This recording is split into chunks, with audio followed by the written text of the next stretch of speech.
Okusaba okusinga okugulumizibwa mu kusalawo. Amagezi okusaba. Taata Katonda, ekigambo kyo kigamba nti omuntu yenna bw'abulwa amagezi alina okwebuuza, era ojja kubawa n'omutima omugabi. Naatera okusalawo ennyo mu bulamu bwange, naye simanyi ngeri yakukikola. Taata Katonda, nzija gye muli leero nkusaba amagezi. Onkulembere mu ngeri gye ŋŋenda, nange ŋŋende nsobole okuleeta ekitiibwa mu linnya lyo ettukuvu, mu linnya lya Yesu ery'amaanyi. Amiina. Okuvvuunuka okutya n'okweraliikirira okusaba. Mukama omwagalwa, omutima gwange gujjudde okweraliikirira. Simanyi ngeri yakugenda ku nsonga eno. Okusalawo okwenkola leero kugenda kukosa abamu mu maka gange n'emikwano gyange.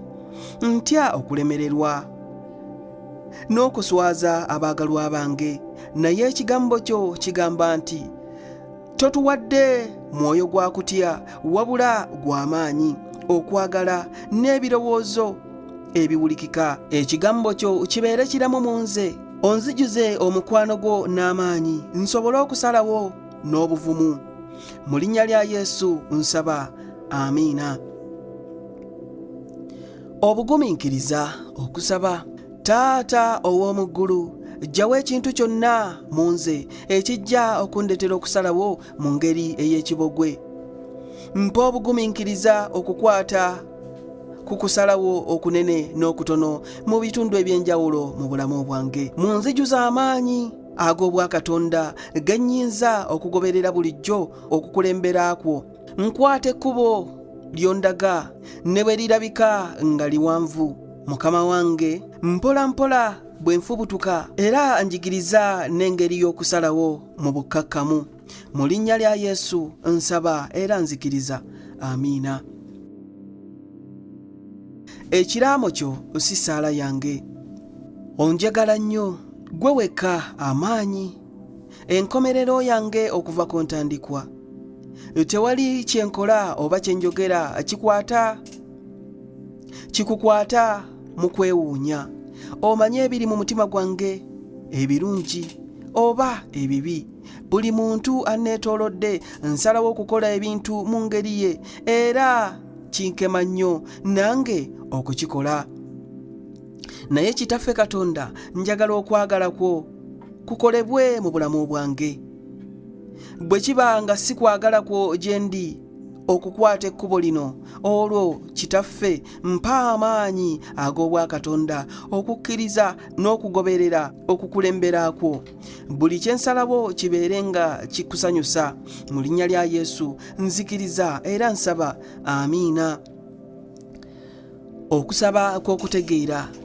Mukama w'eggulu n'ensi, ebintu bingi nnyo binnindirira, lumu nga nkwata omutendera guno, naye kino sisobola kukisalawo. Gwe wekka amanyi engeri okusalawo kuno gye kunaakosaamu. Nzija gye muli leero nga nkusaba onnyambe okusalawo obulungi.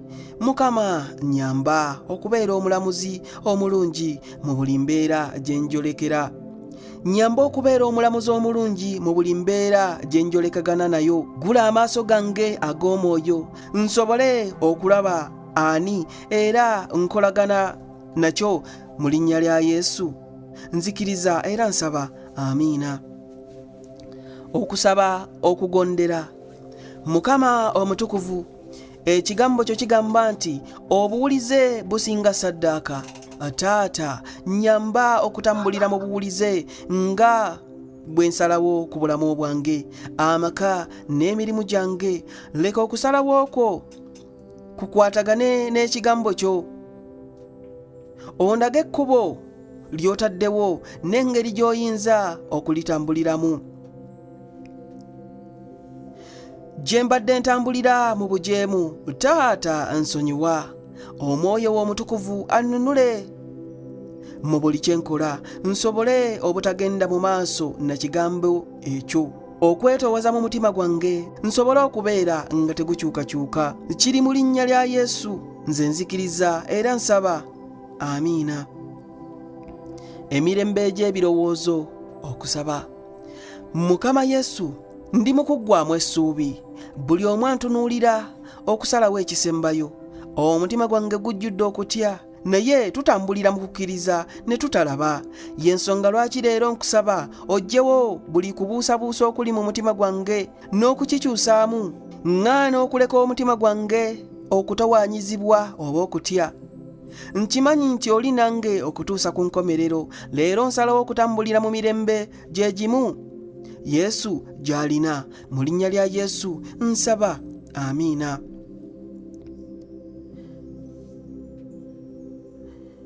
Bw'oba owulira nga tokakasa ku kusaba kwo okw'okusalawo, ayi Katonda wange oli mukulu, tewali kikuzibuwalira nnyo.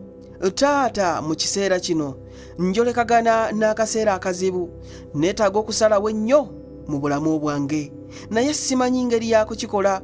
Obutamanya bufudde ebirowoozo byange, era mpulira nga ŋŋenda era nga ŋŋendera ddala.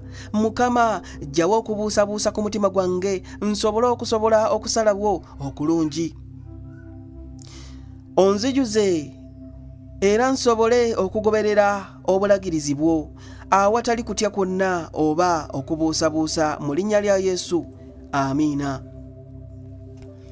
Obukuumi okuva mu bukyamu. Kitaffe ow'omu ggulu, oli kifo kyange ekiddukirwamu era we nneekweka. Y'ensonga lwaki ndi wano nga nkusaba okunkuuma okuva mu bulimba bw'omulabe. Nkuuma ebyokulwanyisa ebinfudde, okunziyiza okusalawo ebibeera mu kiraamo kyo. Njawula ku bantu omulabe gwakozesa okubuzaabuza n'okunnyamba okubasalako mu bulamu bwange. Mbikka ebirowoozo byange, omubiri n'omwoyo n'omusaayi gwa Yesu. Mu linnya lya Yesu nzikiriza era nsaba, amiina. Ekisa ku buli kusalawo kwensaba. Kitaffe ow'ekisa, nkola ku mbeera enzibu ennyo mu kiseera kino.